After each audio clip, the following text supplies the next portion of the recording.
Okay, YouTube is live. Mr. Fusco, the meeting is yours.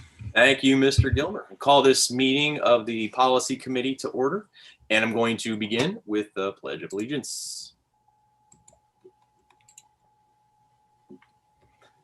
I pledge allegiance to the flag of the United States of America and to the republic for which it stands, one nation, under God, indivisible, with liberty and justice for all.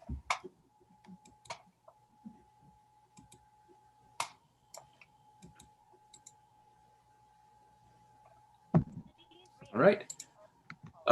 Moving on, can I get a motion to approve the minutes from the February 9th Policy Committee meeting? So moved. Motion by Mrs. Stoll, seconded by Mr. Resch. All in favor? Aye. Raise your hand, say aye. Motion carries. All right. We do have a couple attendees present. Mr. Gilmer, does anybody have their hand raised and wish to address the committee? Yes, there is one hand. There is indeed. All right. Individuals attending this meeting virtually and intending to speak to the board should be aware that they are being recorded. In order to meet the requirements of Pennsylvania Sunshine Law, it is necessary to record the names of all citizens who speak to the board during the meeting. To ensure compliance with this requirement, it is to the board raise their hand electronically and state their name and address. Members of the audience are asked to limit their questions and comments to allow time for all those who wish to speak to the board. The board president or committee chair may ask an individual to yield the microphone to the next speaker. Okay, with that, Mr. Patchell, I believe the floor is yours, sir. Yeah, let me enable your microphone real quick here. When you're ready, you can unmute, state your name and address, begin your comments. Okay, my name is William Patchell. I live at 404 Bonnie Lane, Lansdale. You all know I live in Montgomery Township, which I've been here 30 years. This is a fantastic place. So, I want to stay here. But anyway, in the policy committee, I was going into another subject, and this is the psychologist. Okay, now there's our solicitors here, and you know very well that in loco parentis, you have a liability, you have a requirement that you not only act as the parent, but you need to protect or advise or do whatever you have to do for them health-wise and mentally. I'm a little disturbed here. I went to Penndale. You got one psychologist, okay, and a whole bunch of security guards. Well, what does this say? Is this like defund the police? You ought to have 5 psychologists and 1 policeman. That's what's wrong with American society. Oh, mental health? That's not really an issue here. Yes, but it is. You know very well it is. And after this long close down, and people are, we're having problems with the depression and the being alone and this and that. So I went over to the high school. You got a basic army over there. I think there's 12 or 14 security guards. Mr. Beck is running it. And we have two, Talia Latch and Michael Ramsteck. And you're also trying to hire, talk to Miss Kim, and you're hiring to hire. I said, you can't find anybody? It's been a couple months now. What's the problem? Well, and then I talked to Miss Liz Liberitsky, and I said, well, how many people are you authorized, or what do you think you ought to have? Well, I don't know that. I don't have these things around. I just don't carry it around. I said, oh, okay. Well, who does? Well, talk to Mia Kim. Well, she didn't really know how.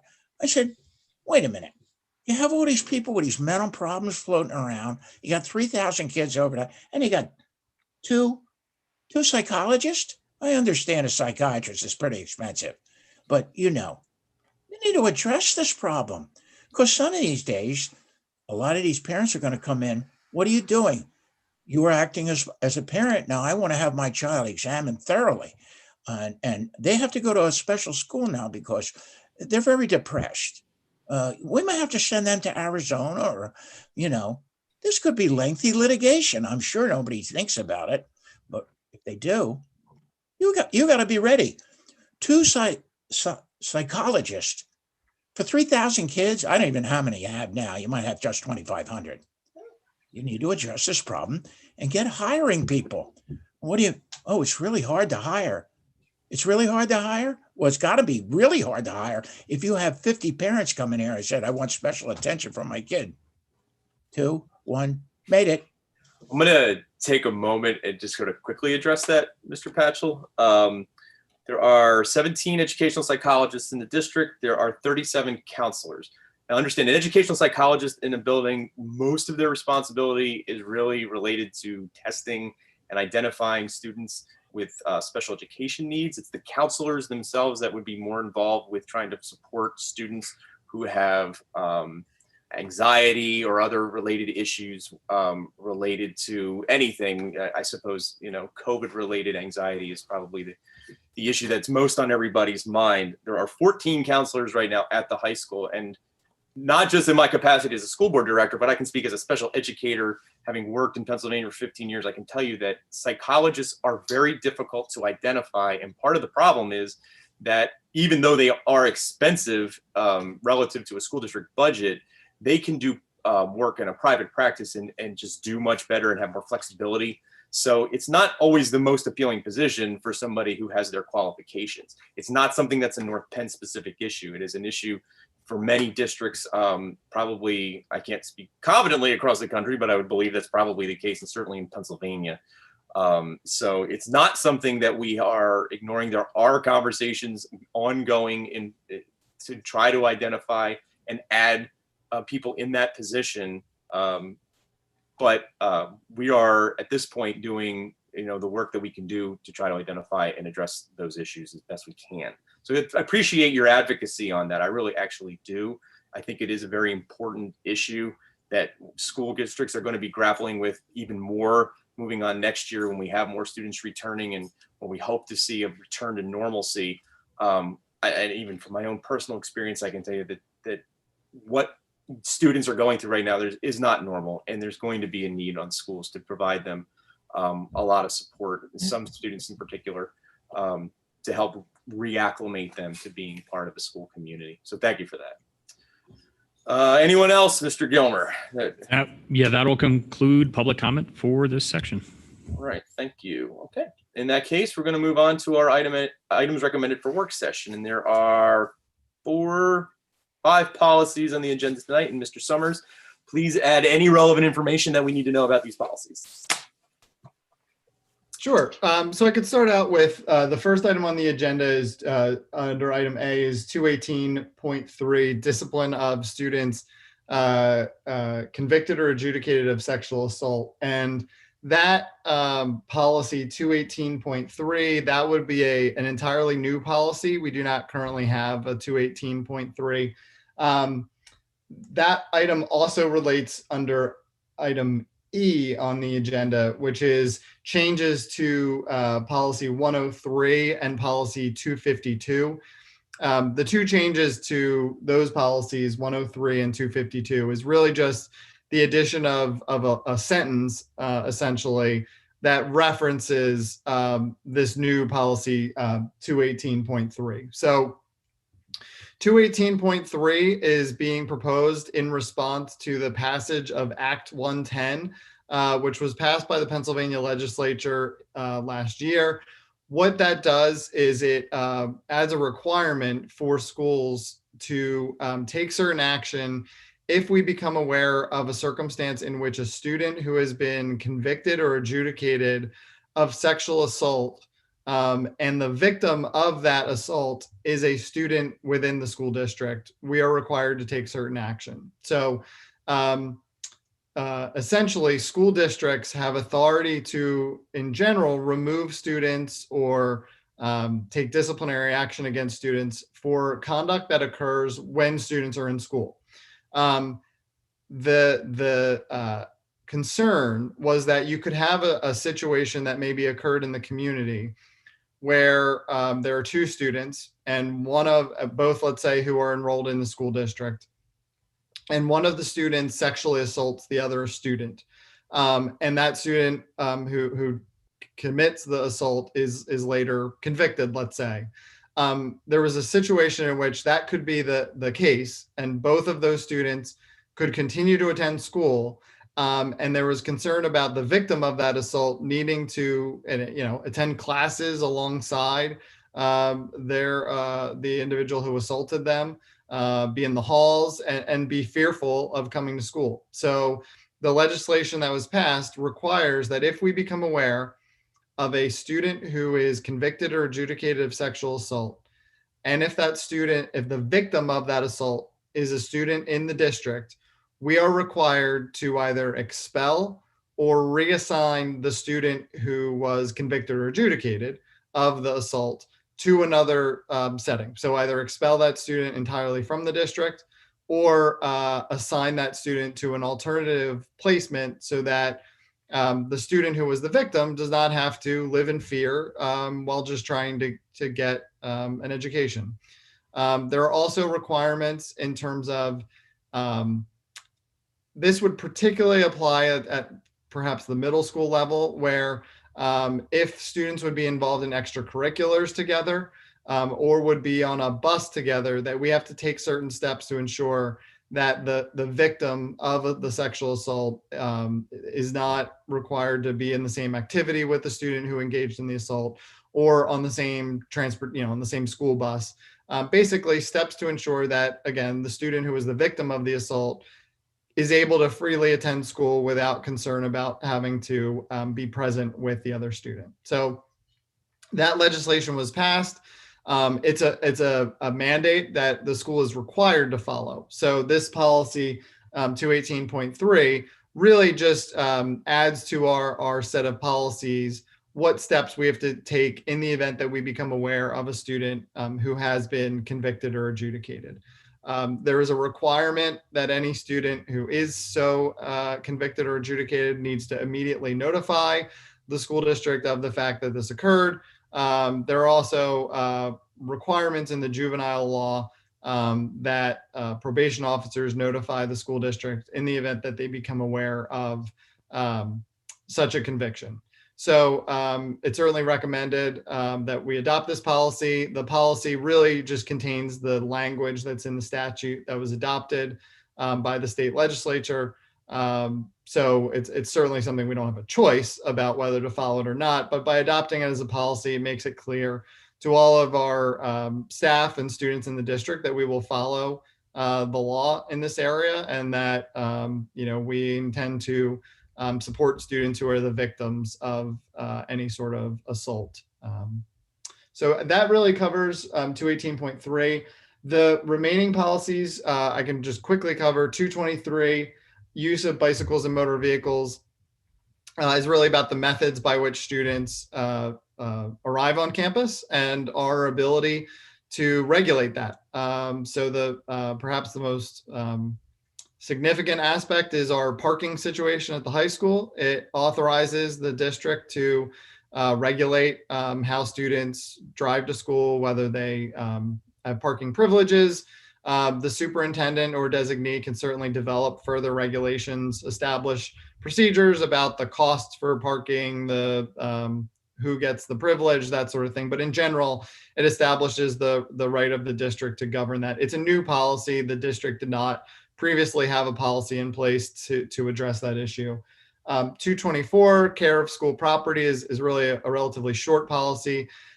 States that students are expected to act appropriately with regard to school district property, not engage in acts of vandalism, and that we may hold students responsible for any vandalism or destruction of property that occurs. It also calls upon the administration to report to the board when there are acts of vandalism. So, for example, if there's a playground that is vandalized and there's equipment that needs to be repaired, that should be brought to the attention of the board so that it can be addressed, so that our facilities and property are in good working order. And then really the only remaining policy is 227, controlled substances and paraphernalia. This policy is largely governed by state and federal law with respect to drugs and alcohol on school property and their use by students.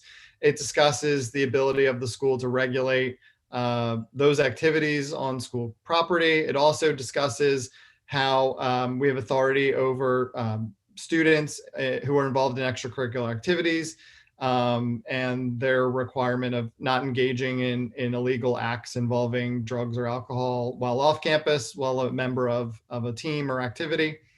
and sets forth certain reporting requirements. At the last meeting, you may remember, we talked about the MOU, the Memorandum of Understanding with law enforcement, and certain reports that are mandatory to be made to law enforcement. This policy also references those reports, as well as reporting under the Safe Schools regulations. So happy to answer any questions, but that kind of summarizes the policies that are before the committee this evening.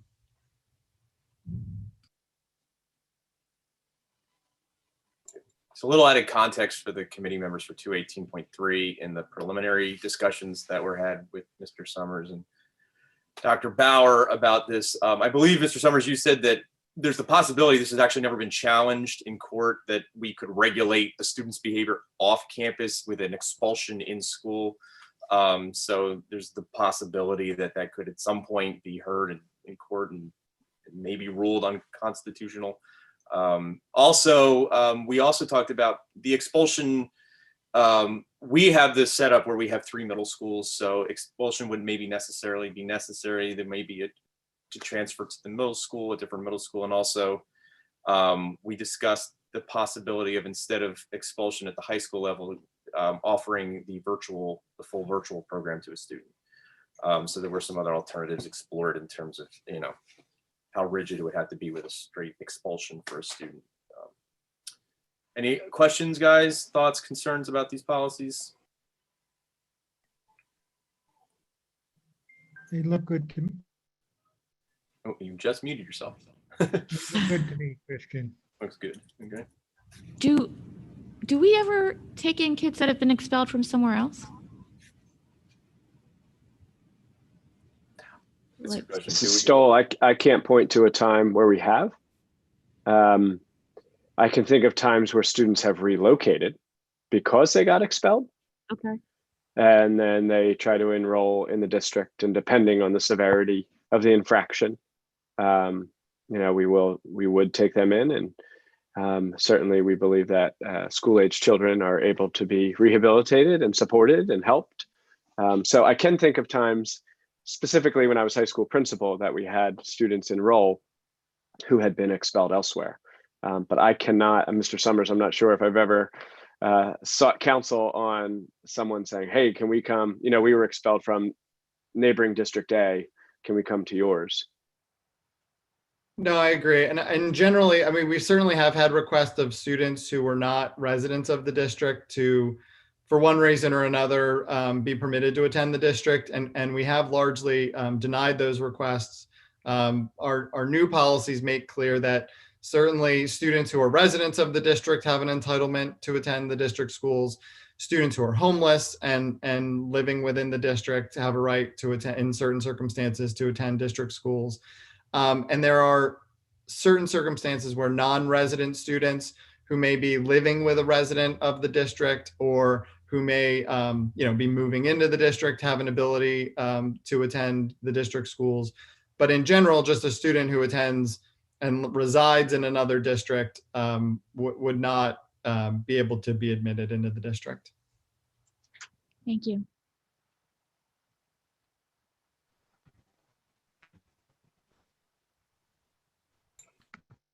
Seeing no other thoughts, comments, or questions, can I have a motion to move these policies for a first read to our, this is going to be action, right? Not work Yeah, session. so items, hold on, let me pull up the agenda Never mind. here. I believe items A through D would be